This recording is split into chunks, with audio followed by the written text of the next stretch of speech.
फिर देखो यहां पर एक नई वर्ड आ रही है, उपनिषद। अब उपनिषद किसे कहते हैं जी? तो उपनिषद का अर्थ होता है गुरु के समीप बैठकर शिक्षा प्राप्त करना।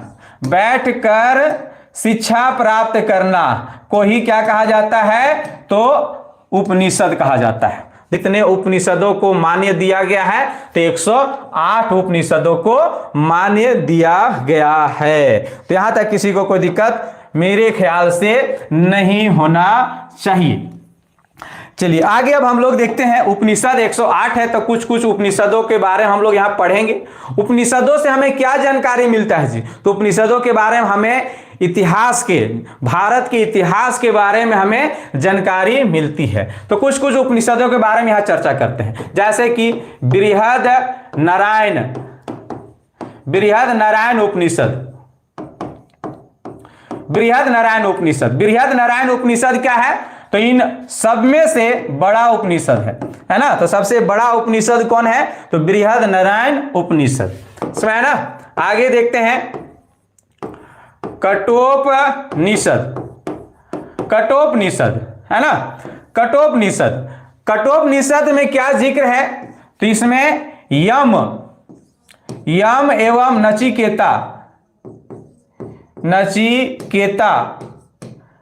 नचिकेता कौन? तो एक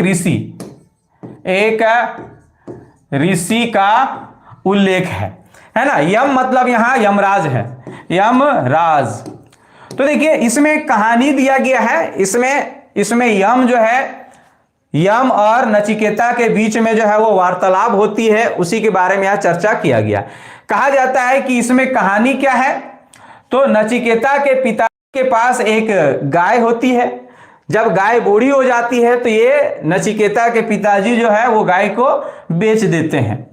इसी का विरोध करते हुए नचिकेता जो है वो यम मतलब यमराज से बोलता है कि मेरे पिताजी को उठा लीजिए मतलब इसे ले जाइए अपने पास, क्योंकि ये स्वार्थी है कि जब तक गाय दूध देती थी तब तक ही, और जैसे ही ये गाय दूध देना बंद कर दी, बूढ़ी हो गई, तो इसे कसाई के पास जो है वो बेच दे रहे हैं। तो यही वार्तालाप जिक्र है किसमें? तो कठोपनिषद में। यहां तक किसी को मेरे ख्याल से दिक्कत नहीं आ रहा होगा।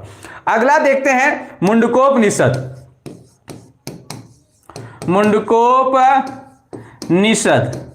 सेशन में अगर अच्छा लग रहा होगा तो लाइक वगैरह जरूर कर दीजिएगा, सब्सक्राइब, और कहीं दिक्कत है तो कमेंट करके बोलिएगा। मुंडकोपनिषद।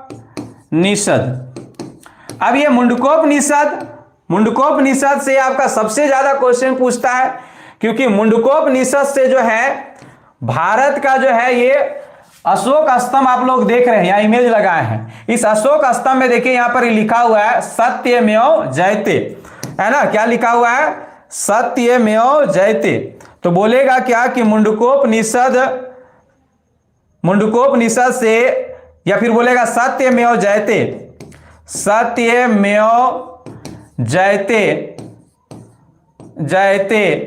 किस उपनिषद से लिया गया है? तो आपको याद रखना है मुंडकोपनिषद में, ये भी आय करके लिखेंगे। सबसे ज्यादा क्वेश्चन अगर साहित्यों से अगर आप सेट मार रहे होंगे तो 10 क्वेश्चन में से 3 या 4 क्वेश्चन आपको केवल मुंडकोपनिषद से और सत्यमेव जयते वाला से मिल जाता है ना? कि सत्यमेव जयते जो है वो किस उपनिषद से लिया गया है। तो किस उपनिषद से लिया गया है? तो आपको पता चल गया कि मुंडकोपनिषद से लिया गया है। चलिए आगे हम लोग चर्चा करते हैं। यहां से जो इंपॉर्टेंट था यहां लिख दिए, और एक आध जो अगर पढ़ना चाहे तो पढ़ सकते हैं। जैसे जालोपनिषद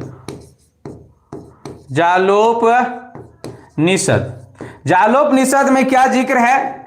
तो हिंदू धर्म के त्रिमूर्ति कहे जाने वाले ब्रह्मा विष्णु महेश का जिक्र है ना? तो इसमें त्रिमूर्ति लिख दे रहे हैं हम डायरेक्ट, आप समझ जाइएगा, है ना? त्रिमूर्ति का जिक्र है इसमें, ठीक है? जालोपनिषद में कौन कौन? ब्रह्मा, विष्णु और महेश का जिक्र है। एक और याद रख लेना है, आलोपनिषद, है ना? दिख रहा है कि नहीं? दिख रहा है। आलोपनिषद, आलोपनिषद में क्या है, तो इसे याद रखना है कि ये सबसे बाद का है ना, सबसे बाद के समय लिखा गया इसे। आलोपनिषद सबसे आधुनिक उपनिषद है। आधुनिक, आधुनिक मतलब सबसे बाद में। इसे अकबर